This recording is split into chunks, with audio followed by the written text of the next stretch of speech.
என் பேரு காமாட்சி.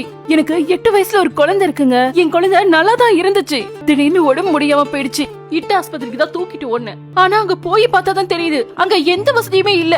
கடந்த 2019ஆம் ஆண்டு கர்ப்பிணிகளுக்கு வழங்கிய சத்து மாத்திரைகள், குழந்தைகளுக்கு வழங்கப்பட்ட விட்டமின் ஏ மருந்துகள் தரமற்று இருந்ததால் கர்ப்பிணிகள், குழந்தைகள் வாந்தி எடுத்து மயங்கிய சம்பவம் கடந்த காங்கிரஸ் திமுக ஆட்சியில்தான் என்பதும் குற்றம் நடப்பதை கண்டும் காணாமல் இருந்திருக்கிறது நாராயணசாமி தலைமையிலான அரசாங்கம்.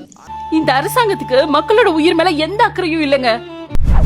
அப்பதான் முடிவு பண்ணுனே தேசிய ஜனநாயக கூட்டணிக்கு ஓட்டு போடணும்னு. நான் போட்ட ஒரு ஓட்டு என் வாழ்க்கையவே மாத்திடுச்சு. குறிப்பா குழந்தைகள், கர்ப்பிணிகளுக்கு காலாவதியான மருந்து மாத்திரைகளை விநியோகிச்சவங்க கைது செய்யப்பட்டாங்க. போலி மருந்து ஆலைகளுக்கு சீல் வைக்கப்பட்டது. அதோட நிக்காம சிபிஐ விசாரணை நடத்தி நீதி நிலைநாட்டப்பட்டது. அன்னைக்கு முடிவு பண்ணுனேன், இனி எப்பவுமே என்னோட ஓட்டு தேசிய ஜனநாயக கூட்டணிக்கு தான்னு.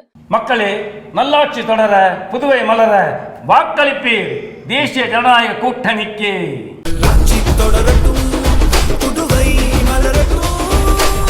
வாக்களிப்பீர் தாமரை சின்னத்திற்கு.